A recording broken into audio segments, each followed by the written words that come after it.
तो दोस्तों finally Marvel studio की थंडरबोल्ट्स रिलीज़ हो चुकी हैं। तो इसी पर बात करेंगे आज की इस वीडियो में। इसकी पूरी जानकारी आपको बताएंगे, इसकी pre production, releasing, casting, fact, detail update, पूरी जानकारी आपको बताने वाले हैं। तो वीडियो को लाइक कीजिएगा, चैनल को सब्सक्राइब कर बेल आइकन दबाकर उसे ऑल पर सेट कर दीजिएगा। आगे मैं इसके बारे में आपको और डिटेल बताता हूँ।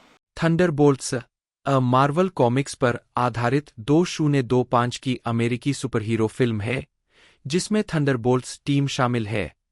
मार्वल स्टूडियो द्वारा निर्मित और Walt Disney studio motion pictures द्वारा वितरित, यह मार्वल सिनेमैटिक यूनिवर्स (एमसीयू) की 36वीं फिल्म है। एरिक पियर्सन और जोआना कैलो की पटकथा से जेक श्रेयर द्वारा निर्देशित इस फिल्म में Florence Pugh, Sebastian Stan, Wyatt Russell, Olga Kurylenko, Lewis Pullman, Geraldine Viswanathan, Chris Bauer, Wendell Pierce, David Harbour, Hannah John और जूलिया लुइस ड्रेफस जैसे कलाकारों की। फिल्म में प्रतिपक्षी नायकों का एक समूह एक घातक जाल में फंस जाता है और एक खतरनाक मिशन पर एक साथ काम करने के लिए मजबूर हो जाता। मार्वल स्टूडियोज ने पहली बार 2021 में एमसीयू के भीतर थंडरबोल्ट्स टीम के गठन का संकेत दिया था। जून 2022 में फिल्म के विकास में होने का खुलासा हुआ, जब श्रेयर और पियर्सन को जोड़ा गया।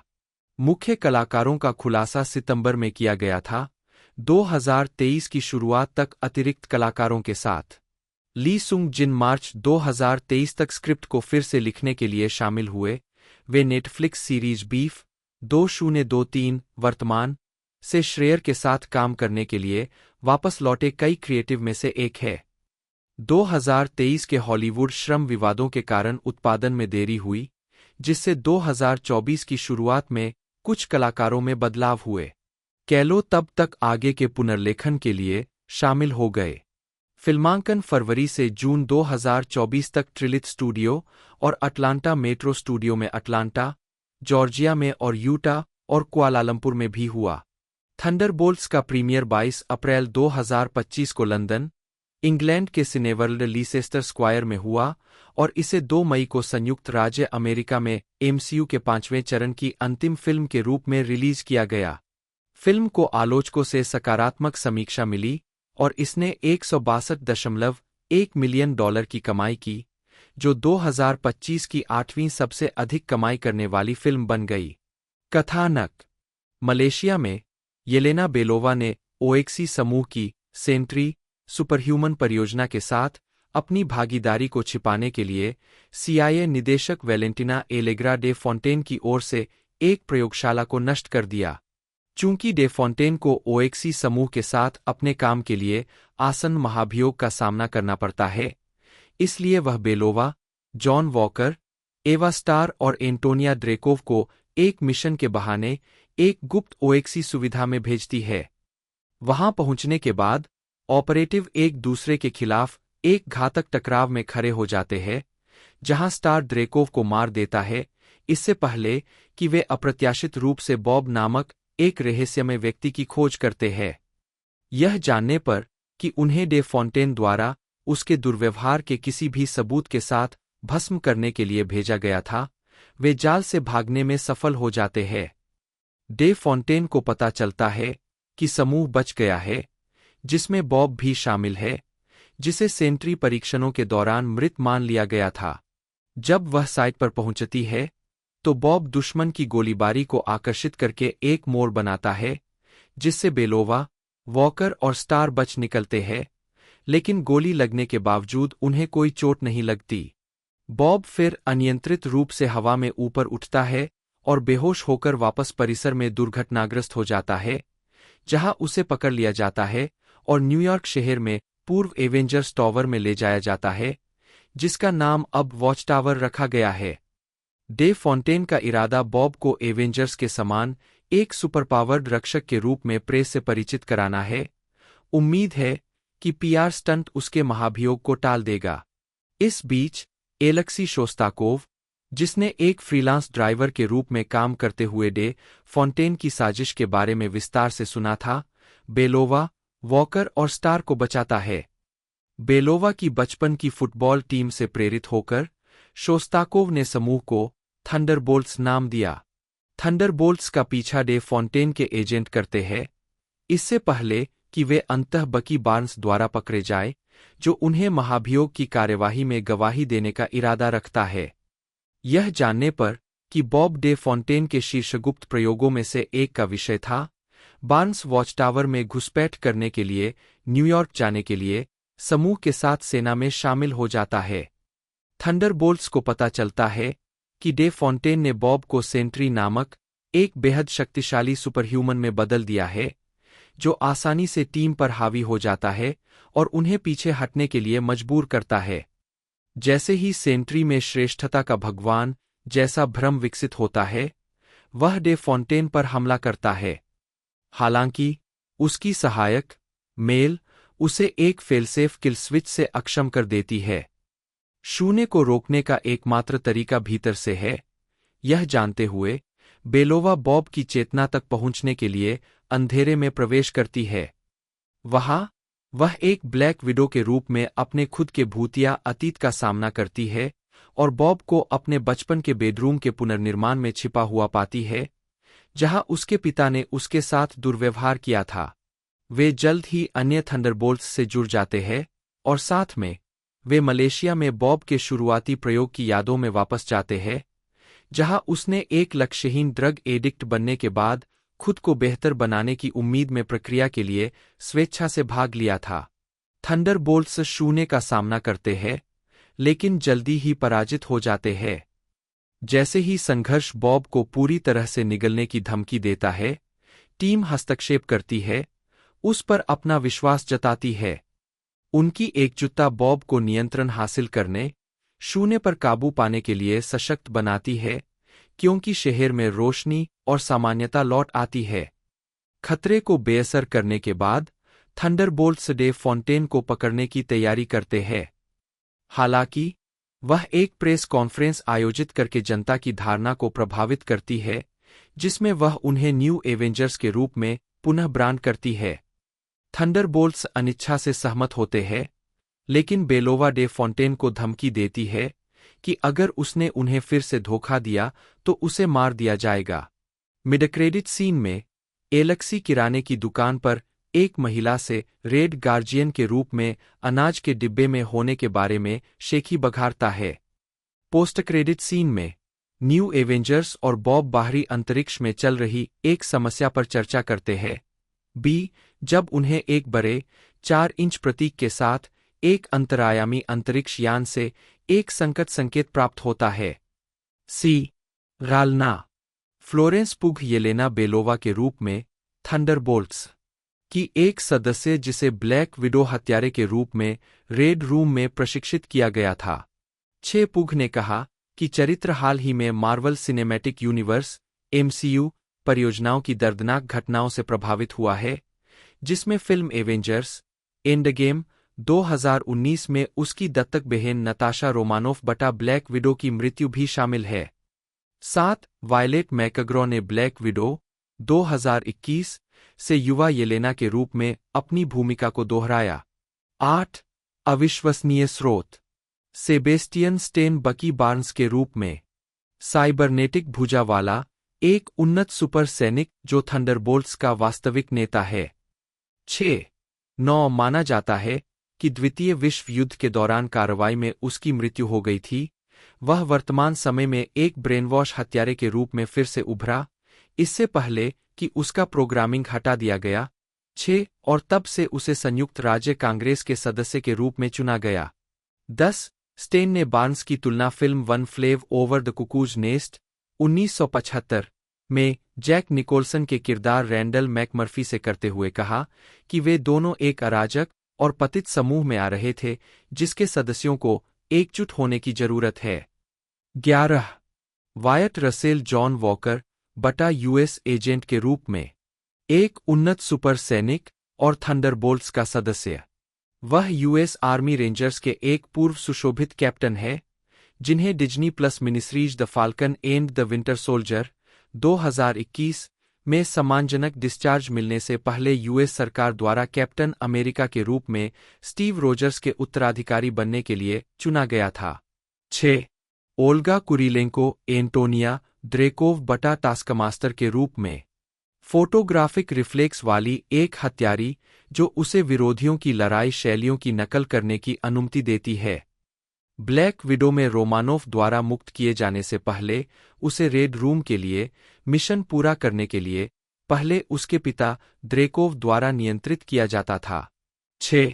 लुईस पुलमैन बॉब रेनॉल्ड्स बटा सेंट्री बटा वॉयड के रूप में भूलने की बीमारी से पीड़ित एक महाशक्तिशाली व्यक्ति जिसे सभी एवेंजर्स से अधिक शक्तिशाली माना जाता है।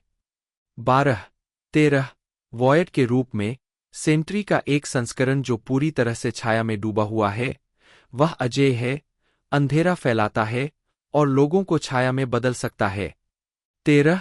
बॉब का मानसिक स्वास्थ्य आर्क निर्देशक जेक श्रेयर के दोस्त के अनुभवों पर आधारित था। 14. गेराल्डिन विश्वनाथन मेल के रूप में वैलेंटिना एलेग्रा डे फॉन्टेन की सहायक। 15. जब एवेंजर्स पहली बार इकट्ठे हुए थे तब मेल हाई स्कूल में थी। विश्वनाथन ने मेल के नैतिक कंपास के साथ आंतरिक संघर्ष के बारे में बताया, विशेष रूप से कार्यबल में प्रवेश करने में उसका आशावाद, कैसे आपके आदर्शवाद को चुनौती दी जा सकती है और कैसे दुनिया में अच्छाई की ताकत बनना आपके विचार से कहीं अधिक कठिन हो सकता है। 16.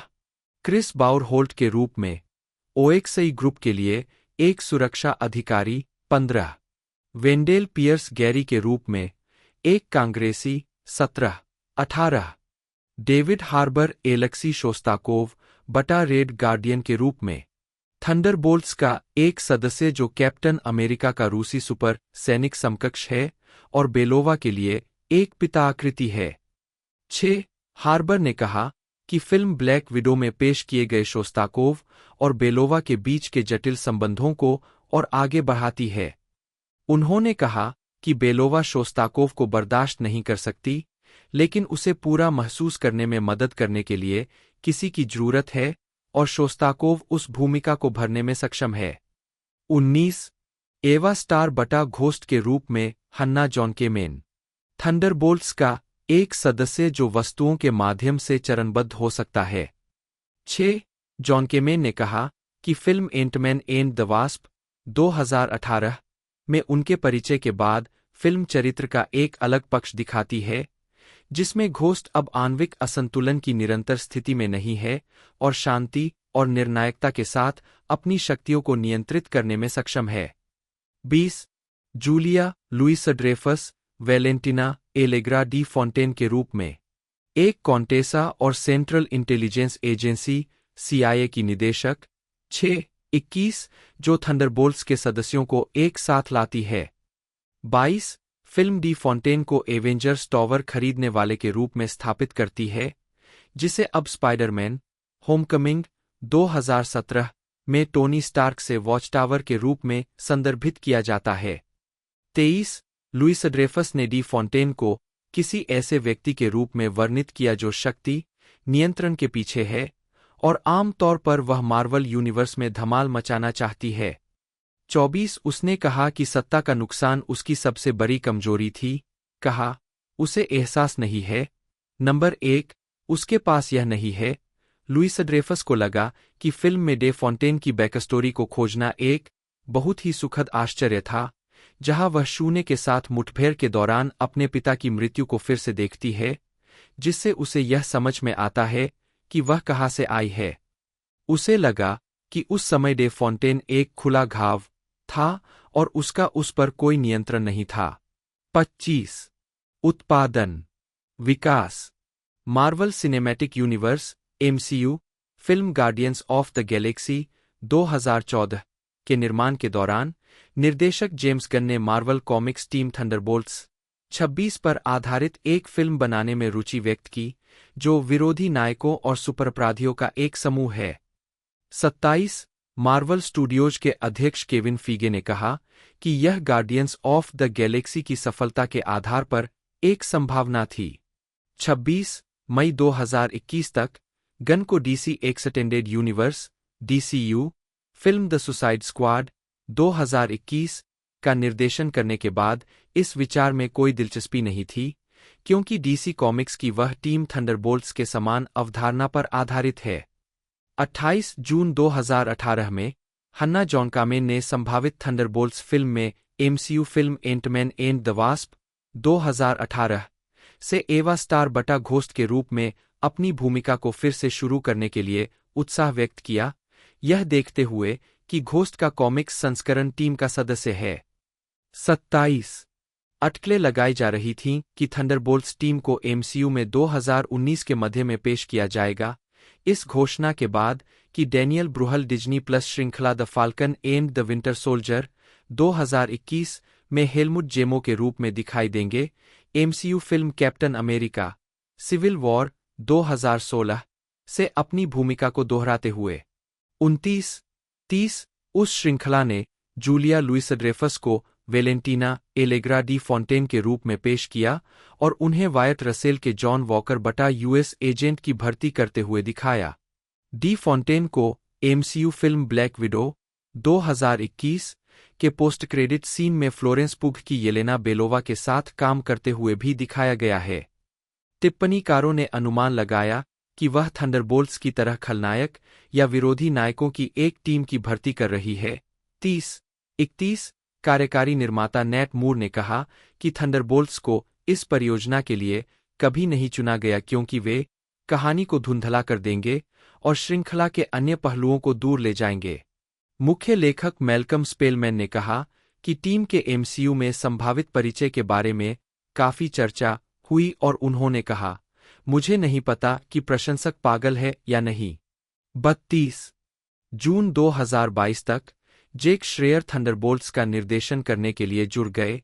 33-34 एरिक पियर्सन की पटकथा पर फीज के निर्माण के साथ श्रेयर को एक प्रस्तुति के बाद काम पर रखा गया था जिसने मार्वल स्टूडियो के अधिकारियों को उड़ा दिया। उस समय स्टूडियो फिल्म के लिए अपनी भूमिकाओं को फिर से निभाने के लिए उनकी उपलब्धता पर चर्चा करने के लिए अभिनेताओं के संपर्क में था। 33 पियर्सन के शुरुआती मसौदे में थंडरबोल्ट्स टीम के लिए रोस्टर में बेलोवा, बकी बार्न्स, घोस्ट, वॉकर, एलेक्सी शोस्ताकोव बटा रेड गार्डियन और एंटोनिया ड्रेकोव बटा टास्कमास्टर शामिल थे, जिसमें रॉबर्ट बॉब रेनॉल्ड्स बटा सेंट्री का किरदार कुछ ही समय बाद जोड़ा गया था। यह रोस्टर बाद के ड्राफ्ट के माध्यम से सुसंगत रहा। 14 टीम के सदस्यों पर चर्चा करते हुए श्रेयर ने बताया कि क्रिएटिव ने एमसीयू के किरदारों की सूची देखी थी ताकि न केवल बुरे लोग जो अच्छे हो सकते थे बल्कि ऐसे किरदार जो नैतिक रूप से धूसर धरातल पर मौजूद थे या जो संभावित रूप से किसी और चीज के लिए किस्मत में थे लेकिन फिर कुछ गड़बड़ हो गई। उन्होंने फिल्म के लिए पिचिंग करते समय मैनथिंग को टीम के सदस्य के रूप में शामिल करने पर विचार किया था। 35 जुलाई में San Diego Comic Con SDCC में फिल्म की आधिकारिक घोषणा की गई, जिसकी रिलीज की तारीख 26 जुलाई 2024 है। यह एमसीयू के फेज 5 की आखिरी फिल्म होने वाली थी। 36 स्कारलेट जोहानसन, जिन्होंने 2010 से 2021 तक एमसीयू में नताशा रोमानोफ बटा ब्लैक विडो को चित्रित किया, को एक कार्यकारी निर्माता के रूप में श्रेय दिया जाता है। 37 पूर्व उत्पादन सितंबर 2022 में डेडलाइन हॉलीवुड के जस्टिन क्रोल ने फिल्म को बेलोवा के लिए एक स्पिन-ऑफ के रूप में वर्णित किया क्योंकि उनसे एंटी-हीरो टीम का नेतृत्व करने की उम्मीद की गई थी, जिसमें पुग और रसेल के साथ साथ ब्रूहल को शामिल करने के साथ उनकी भूमिकाओं को दोहराया गया था। 38 उस महीने के अंत में D23 एक्सपो में पुग, रसेल, जॉन कामेन और लुइस ड्रेफस को अभिनय करने की पुष्टि की गई, साथ ही सेबस्टियन स्टेन को बार्न्स, डेविड हार्बर को रेड गार्जियन और ओल्गा कुरिलेंको को एंटोनिया ड्रेकोव बटा टास्कमास्टर के रूप में। सभी ने पिछले एमसीयू प्रोजेक्ट्स से अपनी भूमिकाओं को दोहराया। 6 पुग को थंडरबोल्ट्स और एक अन्य एमसीयू फिल्म के लिए 8 आंकड़े का भुगतान किया जाना तय था। 39 टीम के लिए कलाकारों की घोषणा से पहले टिप्पणीकारों ने यह भी सुझाव दिया था कि इसमें जेमो, एबोमिनेशन या क्लिंट बार्टन जैसे चरित्र शामिल हो सकते थे। 33, 30, 31, 40, 41 साथ ही मार्च 2022 में मूल अभिनेता विलियम हर्ट की मृत्यु के बाद रिकास्ट थेडियस रॉस। 33, 41 क्योंकि उस चरित्र का कॉमिक्स में टीम से गहरा संबंध है। 33 महीने के अंत में पत्रकार जेफ स्नेडर ने बताया कि रॉस के रूप में हर्ट की जगह लेने के लिए हैरिसन फोर्ड मार्वल स्टूडियोज की शीर्ष पसंद थे और मार्वल ने लुकासफिल्म के अध्यक्ष कैथलीन केनेडी द्वारा ऐसा न करने के लिए कहने से पहले D23 में उनके कास्टिंग की घोषणा करने की योजना बनाई थी। 43 अक्टूबर के मध्य में स्नीडर ने बताया कि फोर्ड को रॉस के रूप में चुना गया है और वह पहली बार MCU में film Captain America brave new world 2025 में दिखाई देंगे। 44 ब्रेव न्यू वर्ल्ड में फोर्ड की कास्टिंग की जल्द ही पुष्टि हो गई थी और उन्हें थंडरबोल्ट्स में भी दिखाई देने की सूचना मिली थी। 45 लेकिन बाद में फोर्ड की भागीदारी को ब्रेव न्यू वर्ल्ड तक सीमित बताया गया। 46 बाद में फीज ने संकेत दिया कि फोर्ड इसमें दिखाई नहीं देंगे। वज्र 48 आयो एडेबरी जनवरी 2023 में डेव फॉन्टेन के सहायक मेल के रूप में कलाकारों में शामिल हुए। 49 जब लुइस ड्रेफस ने कहा कि फिल्मांकन जून से शुरू होगा। 51 फरवरी में स्टीवन येउन को सेंट्री के रूप में लिया गया था, जो भविष्य की MCU फिल्मों में जारी रहने की क्षमता रखता है। 52 14 येउन ने नेटफ्लिक्स सीरीज बीफ 2023 वर्तमान पर श्रेयर के साथ काम किया और निर्देशक ने चरित्र को जोड़ते समय अभिनेता को ध्यान में रखा था। 54 अगले महीने बीफ निर्माता ली सुंग जिन ने खुलासा किया कि वह श्रेयर के अनुरोध पर स्क्रिप्ट को फिर से लिख रहे थे और कहा कि बहुत सारे विषय और रोमांचक चीजें थीं जिन्होंने उन्हें इस परियोजना के लिए आकर्षित किया। वह स्क्रिप्ट पर श्रेयर के साथ मिलकर काम कर रहे थे। 55 श्रेयर ने चरित्र की गतिशीलता की तुलना रिजर्वायर डॉग्स 1992, रोनिन 1998 और मिशन इम्पॉसिबल घोस्ट प्रोटोकॉल 2011 फिल्मों से की, जो सभी एक साथ काम करने के लिए मजबूर एक बेमेल टीम के बारे में है। उन्होंने टॉय स्टोरी 3 2010 फिल्म में एक कम संभावित प्रेरणा की ओर भी इशारा किया, कहा कि थंडरबोल्ट्स के सभी सदस्य उस फिल्म में टॉय स्टोरी के पात्रों की तरह अप्रचलन का सामना कर रहे हैं। 56 हार्बर ने कहा कि यह फिल्म MCU में अनूठी होगी, मुख्य कलाकारों को मिसफिट और बहिष्कृत और हारे हुए लोगों का एक समूह और ऐसे लोग जो वास्तव में सुपरहीरो में सुपर तक नहीं रहते हैं के रूप में वर्णित करते हुए। 57 पुघ ने कहा कि इन पात्रों को एकजुट करने की खुशी यह है कि वे एक साथ अच्छा नहीं खेलते हैं। 24 टीम के काफी हद तक सुसंगत होने के साथ श्रेयर ने बाद के ड्राफ्ट में मेल और कांग्रेसमैन गैरी जैसे हाशिए पर पात्रों के साथ गहराई से जाने के लिए काम किया और उनके आर्क को एक साथ बांधकर कुछ ऐसा बनाया जो गूंजता हुआ महसूस हो। 14 पटकथा मानसिक स्वास्थ्य, विशेष रूप से अकेलेपन और अवसाद की पड़ताल करती है, खासकर बॉब बटा सेंट्री के साथ। 14 श्रेयर ने बताया कि ली को लगा कि मानसिक स्वास्थ्य पर चर्चा अब आला नहीं रही और इससे उन्हें उस आंतरिकता के बारे में एक कहानी बताने और अभी भी कुछ ऐसा करने के लिए बहुत सारी कॉमेडी और एक्शन करने की अनुमति मिली जो बड़ा और सार्वभौमिक लगता है। 14 सेंट्री के सहनिर्माता पॉल जेनकिंस ने क्रिएटिव के साथ चरित्र पर चर्चा की, जिसमें श्रेयर ने सेंट्री और जेनकिंस द्वारा चरित्र के साथ किए गए काम को मानसिक स्वास्थ्य के लिए एक दृष्टांत कहा। 58 थंडरबोल्ट्स टीम का मानना था कि फिल्म उन विचारों को और आगे बढ़ाने का एक अच्छा अवसर था जिन्हें उन्होंने बड़े पैमाने पर बीफ में तलाशना शुरू किया था। कार्यकारी निर्माता ब्रायन चापेक इस विचार के साथ आए कि 58 स्नीडर ने बताया कि पियर्सन की पटकथा ब्लैक विडो से लौटने वाले पात्रों पर बहुत अधिक केंद्रित थी, जिसे उन्होंने भी लिखा था, और मार्वल स्टूडियो अन्य पात्रों के लिए अधिक न्यायसंगत भूमिका की तलाश कर रहा था ताकि यह एक सामूहिक फिल्म की तरह लगे। 59 श्रेयर का मानना नहीं था कि फिल्म ब्लैक विडो सीक्वल थी, बल्कि MCU के विभिन्न हिस्सों से लोगों का एक नमूना थी। उन्होंने स्वीकार किया कि लेखकों ने अपने सभी इतिहासों से खींचा, जिसमें ब्लैक विडो में स्थापित बेलोवा और शोस्ताकोव का रिश्ता भी शामिल था। 60 श्रेयर ने अपनी पिच मीटिंग के दौरान सुझाव दिया था कि फिल्म के ट्रेलर में से एक के शीर्षक में एक तारांकन चिन्ह का उपयोग करना चाहिए ताकि यह संकेत मिल सके कि उन्हें कुछ बेहतर करने की जरूरत है। फीज मार्वल स्टूडियोज के सहाध्यक्ष लुइस डिएस्पोसिटो और मार्केटिंग टीम को यह विचार पसंद आया और उन्होंने शीर्षक और मार्केटिंग अभियान के लिए इसे पूरी तरह अपनाने का फैसला किया। 4:26 से 5:15 मार्च 2024 तक फिल्म को औपचारिक रूप से थंडरबोल्ट्स नाम दिया गया।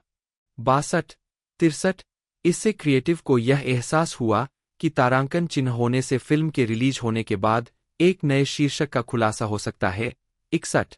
4:26 से 5:15 जो बाद में किया गया, शीर्षक को बदलकर द न्यू एवेंजर्स कर दिया गया। 4 श्रेयर ने कहा कि अंत में थंडरबोल्ट्स को हमेशा नई एवेंजर्स टीम के रूप में दिखाया जाना था और फिल्म का बाकी हिस्सा सही कहानी का निर्माण करने के बारे में था जो उस पर खरा उतरा। मुख्य फोटोग्राफी 26 फरवरी 2024 को शुरू हुई। 86 ट्रिलिथ स्टूडियो और अटलांटा मेट्रो स्टूडियो में अटलांटा, जॉर्जिया में 87-88 working title oops all berries के तहत, जो कि अनाज कैपेन क्रंच के एक रूपांतर का संदर्भ है जिसमें केवल बेरी स्वाद वाले टुकड़े हैं। 67-88 एंड्रयू ड्रोज पलेर्मो छायाकार थे। 89-14 जिन्होंने पहले Marvel studios series moon night 2022 पर काम किया था। 90 उन्होंने स्टीव येदलिन की जगह ली, जिन्हें मूल रूप से फिल्म पर काम करना था। 91-92 फिल्म को आईमैक्स के लिए शूट किया गया था। 93 फिल्मांकन 29 मई से 12 जून 2024 तक एमरी काउंटी और ग्रैंड काउंटी, यूटा में हुआ। 94 लुइस ड्रेफस ने जून की शुरुआत में अपने दृश्यों को पूरा कर लिया। 95-96 और कहा कि मार्वल स्टूडियो पात्रों की मानवता, व्यावहारिक स्टंट दृश्यों पर ध्यान देने के साथ अपनी जड़ों की ओर वापस जाने की कोशिश कर रहा था और जहां संभव हो दृश्य प्रभावों से बच रहा था। 97 फिल्मांकन मलेशिया के कुआलालंपुर में मैदान पासर स्क्वायर और मेरडेका 118 गगनचुंबी इमारत में भी हुआ। 98-99 पुग उस दृश्य को फिल्माने पर जोर दे रहे थे जहां बेलोवा स्टंट डबल्स के इस्तेमाल के बिना मेरडेका 118 के ऊपर से कूदती है। मार्वल स्टूडियोज शुरू में बीमा कारणों से पुग को स्टंट करने की अनुमति देने के लिए अनिच्छुक था। 100 बॉब को बचाने के लिए बेलोवा की शर्मनाक कमरों की यात्रा के लिए पलेर्मो ने हैंडहेल्ड, हाथ से बने सौंदर्यशास्त्र का उपयोग किया है, जो इंडी फिल्मों जैसे कि Being John Malkovich 1999, Eternal Sunshine of the Spotless Mind 2004 और A24 द्वारा निर्मित फिल्मों जैसे Everything Everywhere All at Once के समान है। 2022 फीगे ने यथासंभव व्यावहारिक रूप से और कैमरे में अधिक से अधिक प्रभाव डालने की वकालत की और श्रेयर ने कहा कि क्रिएटिव को विचार लूप या शर्म के कमरे में फंसने का व्यावहारिक प्रतिपादन करने का विचार पसंद आया। 58 फिल्मांकन 19 जून के सप्ताह में समाप्त हुआ। 101 डाक उत्पादन सितंबर 2024 में क्रिस बाउर और वेंडेल पियर्स को फिल्म में कास्ट किए जाने का खुलासा हुआ। 102 जिसमें बाउर होल्ट की भूमिका निभा रहे थे और पियर्स कांग्रेसमैन गैरी की भूमिका निभा रहे थे। 15-18 दिसंबर की शुरुआत में अटलांटा में अतिरिक्त फोटोग्राफी हुई। 103 जिसमें बॉब की यादों से मेथ चिकन शर्म कक्ष अनुक्रम की शूटिंग भी शामिल थी। 14 थंडरबोल्ट्स में फिल्म के अंत के 14 महीने बाद सेट किया गया एक पोस्ट क्रेडिट दृश्य शामिल है, जहां न्यू एवेंजर्स बाहरी अंतरिक्ष में एक समस्या पर चर्चा करते हुए पृथ्वी 616 में प्रवेश करने वाले एक अंतरायामी अंतरिक्ष यान के बारे में सूचित होते हैं, जो कि फैंटास्टिक फोर का होता है। 4-5 श्रेयर ने कहा कि यह दृश्य फिल्म की रिलीज से लगभग एक महीने पहले एवेंजर्स डूम्सरे 2026 के सेट पर उस फिल्म के निर्देशकों रूसो भाइयों द्वारा फिल्माया गया था और उस फिल्म के लिए अभिप्रेत था। पोस्ट क्रेडिट दृश्य फिल्माए जाने के समय श्रेयर सेट पर थे। 64-5-58 श्रेयर ने दृश्य की कल्पना करने में मदद की, जबकि उन्होंने देखा कि पात्रों को कार्य करने के लिए एक पूरी नई दुनिया और नए दायरे में दिया जा रहा था। हैरी यून और एंजेला कैटनजारो ने फिल्म का संपादन किया। यून ने पहले MCU film Shang-Chi and the Legend of the Ten Rings 2021 और श्रेयर के साथ बीफ पर काम किया था। 104-14 Jake Morrison visual effect supervisor है, जिनके visual effect Industrial Light and Magic, Framestore, Digital Domain, Rising Sun Pictures, Renault VFX, Base FX, Crafty Apes और मैमल स्टूडियो द्वारा प्रदान किए गए हैं। 105 संगीत। मई 2023 की शुरुआत में 2023 राइटर्स गिल्ड ऑफ अमेरिका की हड़ताल के कारण फिल्मांकन में देरी हुई और हड़ताल समाप्त होने के बाद इसे फिर से शुरू करने की योजना बनाई गई। 65 जून में रिलीज की तारीख को 20 दिसंबर 2024 तक पीछे धकेल दिया गया। 66 और यूटा फिल्म आयोग ने घोषणा की कि थंडरबोल्ट्स एमरी काउंटी और ग्रैंड काउंटी, यूटा में फिल्माएगा, राज्य में $4.5 मिलियन से अधिक खर्च करेगा। चैपेक ने कहा कि ग्राउंडेड, ग्लोबट्रॉटिंग फिल्म कई व्यावहारिक फिल्मांकन स्थानों का उपयोग करेगी और यूटा के स्थानों को इसलिए चुना गया क्योंकि उन्हें बड़ी दुनिया से अछूता महसूस हुआ। 67 सांजा मिल्कोविक हेस एमसीयू फिल्मों कैप्टन मार्वल 2019 और स्पाइडरमैन नो वे होम 2021 पर काम करने के बाद कॉस्ट्यूम डिजाइनर थीं।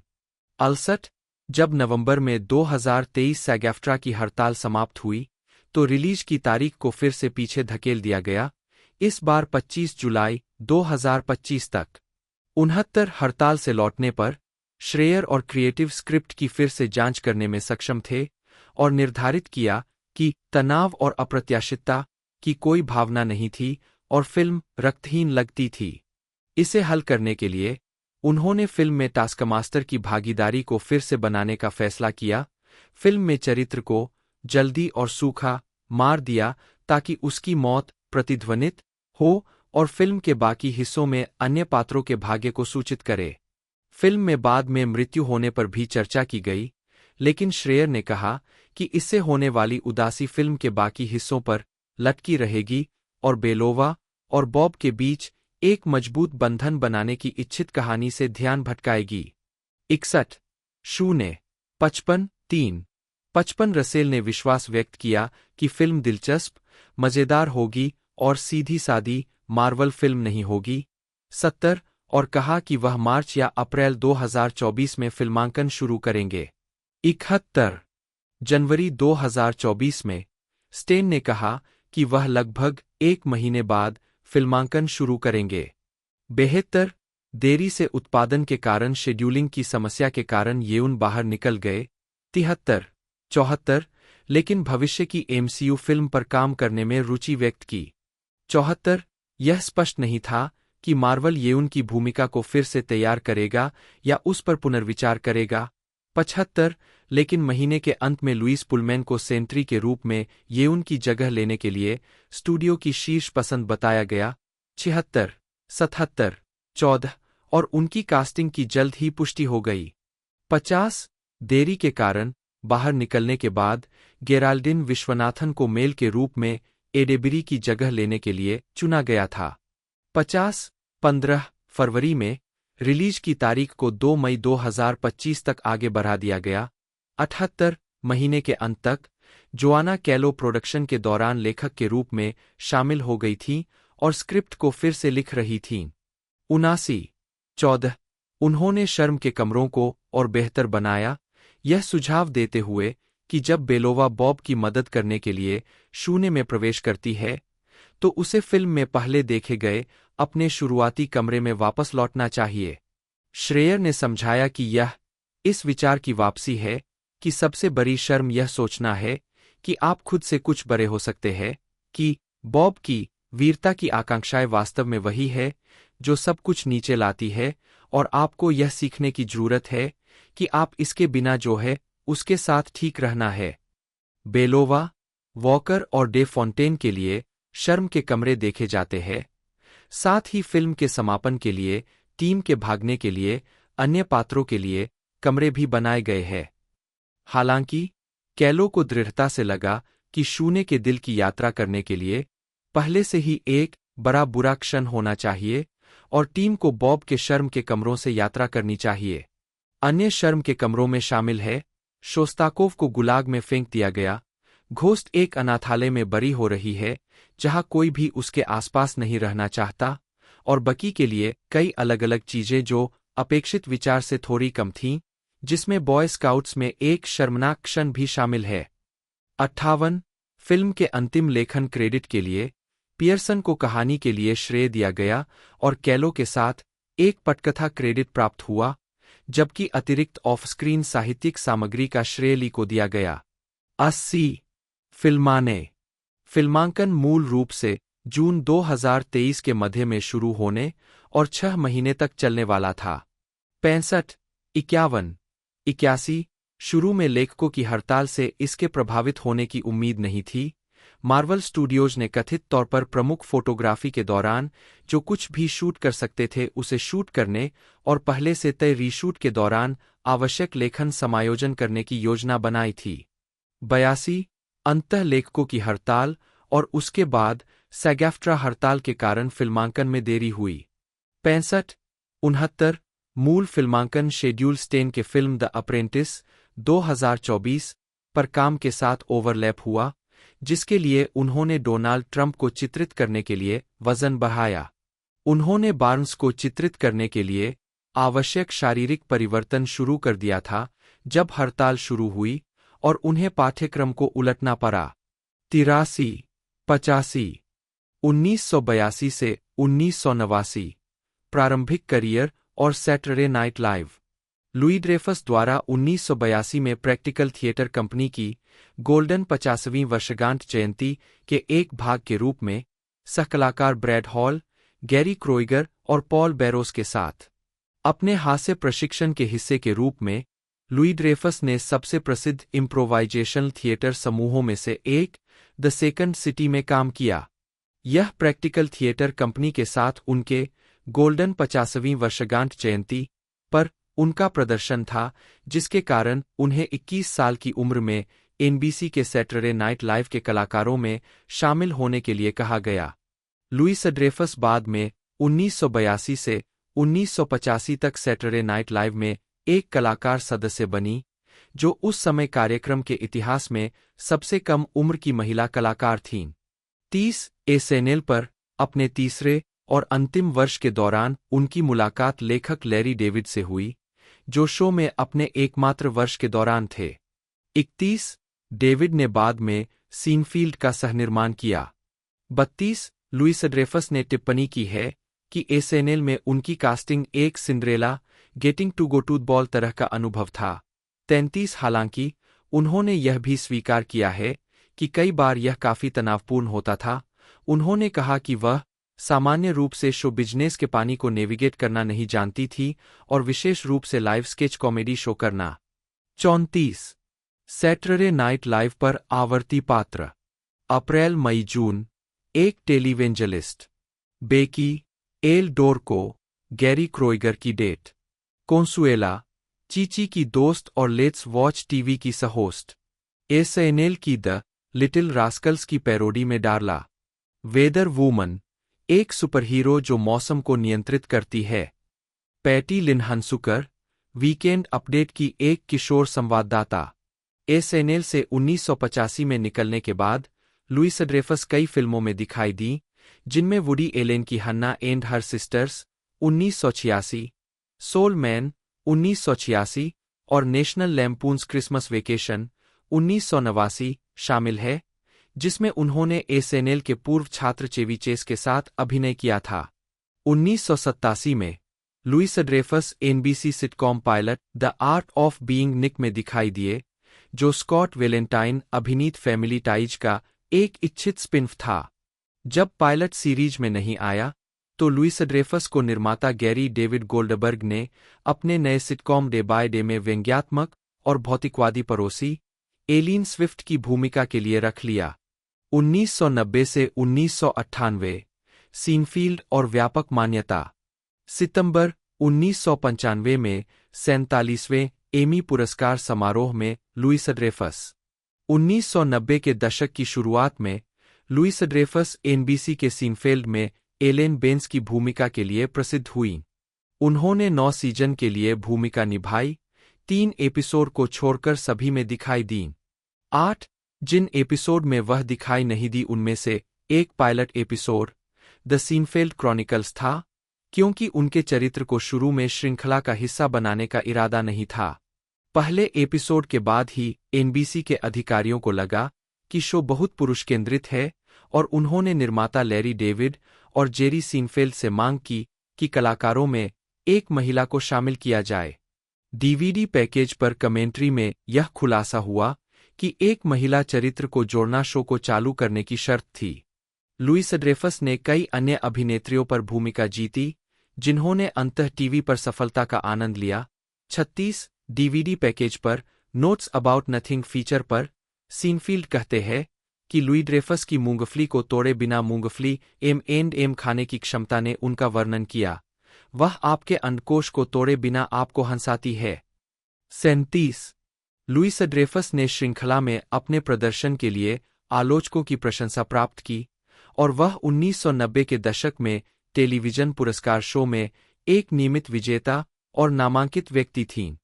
उनके प्रदर्शन ने उन्हें 2 गोल्डन ग्लोब अवार्ड नामांकन दिलाए, जिसमें से एक 1994 में जीता, 9 स्क्रीन एक्टर्स गिल्ड अवार्ड नामांकन 1995 में एक और 1997 और 1998 दोनों में 2-2 जीते, और 7 अमेरिकन कॉमेडी अवार्ड 1993, 1994, 1995, 1997 और 1998 में 5 बार जीते।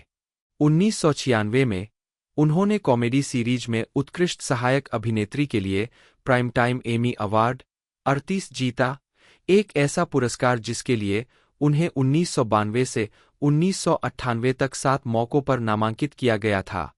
पुरस्कार प्राप्त करने के बाद लुइस ड्रेफस ने कहा कि जीत एक शौक थी और दोनों पदों पर होने के बाद हारने की तुलना में जीतना बहुत बेहतर था। 39 1998 में जेरी सीनफील्ड ने 9 सीजन के बाद सीरीज को समाप्त करने का फैसला किया। श्रृंखला का समापन 14 मई को प्रसारित हुआ और यह इतिहास में सबसे ज्यादा देखे जाने वाले टीवी कार्यक्रमों में से एक था, जिसमें 76 मिलियन से ज्यादा दर्शकों ने हिस्सा लिया। 40 सीनफील्ड में अपने समय के दौरान वह कई फिल्मों में नजर आईं, जिनमें comedy film Fathers Day 1997, Robin Williams और बिली क्रिस्टल के साथ और वुडी एलन की डिकंस्ट्रक्टिंग हैरी 1997 शामिल है। 1999 से 2004 सीनफील्ड के बाद पिक्सर की बेहद सफल फिल्म ए बग्स लाइफ 1998 में एक आवाज की भूमिका के बाद लुइस ड्रेफस ने the Simpsons episode A हुंका हुंका Burns in love में स्नेक की प्रेमिका ग्लोरिया के रूप में अपनी आवाज दी। 2001 में उन्होंने सीनफील्ड के सहनिर्माता लैरी डेविड के शो कर्ब योर एंथुसियाज्म में कई विशेष अतिथि भूमिकाएं निभाईं, जिसमें उन्होंने खुद को काल्पनिक रूप से अभिशाप को तोड़ने की कोशिश करते हुए एक शो में अभिनय करने की योजना बनाई, जिसमें वह सीनफील्ड जैसे अभिशाप से प्रभावित एक अभिनेत्री की भूमिका निभाएंगी। कई सालों तक नियमित टीवी की नौकरी से दूर रहने के बाद लुइस ड्रेफस ने एक नया single camera sitcom Watching Ellie शुरू किया, जिसका प्रीमियर फरवरी 2002 में एनबीसी पर हुआ। इस सीरीज का निर्माण पति ब्रैड हॉल ने किया था और इसमें स्टीव कैरेल और लुइस ड्रेफस की सौतेली बहन लॉरेन बाउल्स ने सहअभिनय किया था। शो का प्रारंभिक आधार दर्शकों को दक्षिणी कैलिफोर्निया की जैज गायिका एली रिग्स के जीवन की घटनाओं से जीवन का एक टुकड़ा पेश करना था। पहले सीजन में स्क्रीन के निचले बाएं कोने में डिजिटल रूप से रखा गया 22 मिनट का काउंटडाउन शामिल था, जिसे कई आलोचकों ने यह कहते हुए खराब बताया कि यह बेकार था और शो के लिए कुछ नहीं करता। 41 कुल मिलाकर शो को मिश्रित समीक्षाएं। बैंड सोन लक्स ने फरवरी 2025 के पहले सप्ताह में लंदन के एबी रोड स्टूडियो में थंडरबोल्ट्स के लिए स्कोर रिकॉर्ड करना शुरू किया। इससे पहले सदस्य रयान लोट ने श्रेयर की फिल्म पेपर टाउन 2015 के लिए स्कोर बनाया था। 106 उनके संगीत की विशेषता वाला एक sound track album Hollywood records और मार्वल म्यूजिक द्वारा 30 अप्रैल 2025 को जारी किया गया था। 107 विपणन। मार्च 2024 में फिल्मांकन शुरू होने के बाद पुग और मार्वल स्टूडियोज ने एक सेट वीडियो जारी किया जिसमें उन्होंने अपनी नई ब्लैक विडो पोशाक और श्रेयर के साथ फिल्म के लिए एक अपडेट किया गया लोगो दिखाया। नए लोगों ने शीर्षक को थंडरबोल्ट्स के रूप में स्टाइल किया। 108, 109 द रैप में क्रिस्टन लोपेज को लगा कि दर्शक उनके द्वारा दिखाए गए संक्षिप्त चित्रों को तुरंत ही तोड़ना शुरू कर देंगे। 108 जबकि गिज़मोडो की सबीना ग्रेव्स को लगा कि वीडियो आनंददायक था और बेलोवा वाले दृश्य के लिए एक मज़ेदार टीज था।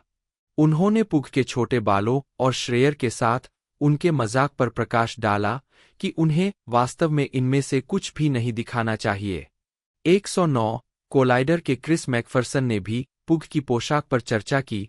62 अगले महीने फीज ने पुष्टि की कि थंडरबोल्ट्स आधिकारिक शीर्षक था और कहा कि तारांकन का उपयोग फिल्म की रिलीज के बाद समझाया जाएगा। 63 जिसके कारण इसके अर्थ के बारे में अटकलें जारी रहीं। 111, 112 एक सिद्धांत ने सुझाव दिया कि टीम को फिल्म में थंडरबोल्ट्स नहीं कहा जाएगा बल्कि एवेंजर्स नाम का एक रूपांतर जैसे डार्क एवेंजर्स या न्यू एवेंजर्स कहा जाएगा। 113, 114 एक अन्य सुझाव में कहा गया कि एमसीयू में एक और थंडरबोल्ट्स टीम थी जिसमें कॉमिक्स के रोस्टर से अधिक निकटता से जुड़े पात्र थे। 113 बाह्य छवि चिन्ह आईएमपी अवार्ड्स में फिल्म का वीटीज से प्रेरित पोस्टर। जून 2024 में सिने यूरोप में पर्दे के पीछे का नजारा दिखाया गया। 101 जबकि फिल्म का पहला फुटेज अगले महीने एसडीसीसी में दिखाया गया जिसे श्रेयर और कलाकारों ने प्रस्तुत किया। पैनल के लिए हार्बर ने रेड गार्जियन की पोशाक पहनी थी। 115, 116 एसडीसीसी फुटेज के ऑनलाइन लीक होने के बाद मार्वल ने अगस्त में कंपनी की 85वीं वर्षगांठ का जश्न मनाते हुए अपने वीडियो में थंडरबोल्ट्स टीम का आधिकारिक रूप जारी किया। 117 एक महीने बाद फिल्म का एक टीजर ट्रेलर जारी किया गया। 37 जिसमें पिक्सीज का गाना वेयर इज माई माइंड शामिल था। 118 टेक्राडार के टॉम पावर ने कहा कि टीजर पहले लीक हुए फुटेज का लंबा और उच्च गुणवत्ता वाला संस्करण था। 119 द एवी क्लब के लिए लिखते हुए मैरी केट कैर ने फिल्म के इर्दगिर्द विभिन्न रहस्यों को नोट किया जिसमें इसके शीर्षक में तारांकन भी शामिल है और कहा कि टीजर ने बहादुरी से किसी भी रहस्य या कथानक के विवरण को देने से इनकार कर दिया। 120 फरवरी 2025 में सुपर बाउल एलाइएक्स के दौरान एक दूसरा ट्रेलर दिखाया गया था। 22 टिप्पणीकारों ने कहा कि ट्रेलर उन अटकलों की पुष्टि करता प्रतीत होता है कि टाइटैनिक टीम बॉब बटा सेंट्री के पुरुषवादी परिवर्तनहंकार शून्य से लड़ेगी। 121, 122 ट्रेलर में रेड गार्जियन ने आशा व्यक्त की कि टीम की उपलब्धियां उन्हें वीटीज के कवर पर प्रदर्शित करेंगी, एक अनाज जो अपने बक्से पर खेल के आंकड़े डालने और द ब्रेकफास्ट ऑफ चैंपियंस के नारे के लिए जाना जाता है। 123, 124 एक तारांकन थीम वाला अंतर्राष्ट्रीय पोस्टर भी जारी किया गया जिसमें शीर्षक तारांकन के लिए एक फुटनोट शामिल था जिसमें लिखा था एवेंजर्स उपलब्ध नहीं है। 125 फिल्म में किरण फिशर ने सवाल किया कि क्या यह एक मजाक था या क्या यह फिल्म के शीर्षक में तारांकन के पीछे का सही अर्थ था। 125 गिज़मोडो के जेम्स व्हिटब्रुक और आईजीएन के स्कॉट कोलुरा दोनों का मानना था कि फुटनोट फिल्म के मार्केटिंग दृष्टिकोण के साथ फिट बैठता है जिसमें टीम को नायकों के एक अराजक विनोदी समूह के रूप में प्रस्तुत किया गया है। 113, 114 बजाय इसके कि तारांकन चिन्ह एक वास्तविक गंभीर रहस्य हो। 113 मार्च 2025 में लेटरबॉक्स ने फिल्म के लिए एक ट्रेलर जारी किया जिसे A24 द्वारा निर्मित स्वतंत्र फिल्मों की शैली में संपादित किया गया है। इसमें टेक्नो म्यूजिक, मार्वल स्टूडियोज के लोगों के लिए A24 एस्क मेकओवर और टाइटल कार्ड है जो पिछले A24 प्रोजेक्ट्स को उजागर करते हैं जिन पर फिल्म के कलाकारों और चालक दल के सदस्यों ने काम किया था। श्रेयर ने ट्रेलर की कल्पना करने में मदद की जिसे उसी समय के आसपास रिलीज किया गया था जब पुग ने फिल्म को मार्वल सुपरहीरो के साथ एक इंडी A24 फीलिंग हत्यारे फिल्म के रूप में वर्णित किया था। नवासी पॉलीगॉन से जोशा मिलमैन ने कहा कि लेटरबॉक्स के माध्यम से ट्रेलर जारी करते समय मार्वल के पास फिल्म प्रेमियों को ध्यान में रखा गया था। जूलिया स्कारलेट एलिजाबेथ लुइसड्रेफ्स बटा LUIDRAFS बटा लू ई ड्राइएफेस, जन्म 13 जनवरी 1961, एक अमेरिकी अभिनेत्री और हास्य कलाकार है। उन्हें अक्सर टेलीविजन के इतिहास में सबसे महान कलाकारों में से एक के रूप में वर्णित किया जाता है, जिन्होंने कई सफल कॉमेडी सीरीज में अभिनय किया है। 1, 2, 3 उन्हें 11 primetime Emmy awards, 1 golden globe award और 9 स्क्रीन एक्टर्स गिल्ड अवार्ड्स सहित कई पुरस्कार मिले हैं। लुइसड्रेफस का जन्म न्यूयॉर्क शहर में हुआ था, जो फ्रांसीसी अरबती गेरार्ड लुइसड्रेफस की बेटी थीं, और उन्होंने शिकागो में प्रैक्टिकल थिएटर कंपनी के साथ एक कलाकार के रूप में कॉमेडी में प्रवेश किया। इसके चलते उन्हें sketch show Saturday Night live में कास्ट किया गया। उनकी सफलता 1990 से 1998 तक एनबीसी सिटकॉम सीनफेल्ड में एलेन बेंस की भूमिका निभाने से मिली, जो सबसे अधिक समीक्षकों और व्यावसायिक रूप से सफल सिटकॉम में से एक बन गया। उन्होंने the new adventures of old Christine 2006 से 2010 में क्रिस्टीन कैंपबेल और वीप 2012 से 2019 में सेलिना मेयर के रूप में अपनी भूमिकाओं के लिए प्रशंसा अर्जित की। उन्होंने गिरफ्तार विकास, कर्ब योर एंथुसियाज्म और 30 रॉक जैसे शो में अतिथि भूमिका भी निभाई है। फिल्मों में लुइसड्रेफ्स ने Enough Said 2013, Downhill 2020, You Hurt My Feelings 2023 और ट्यूसडे 2023 में मुख्य फिल्म भूमिकाएं निभाई है।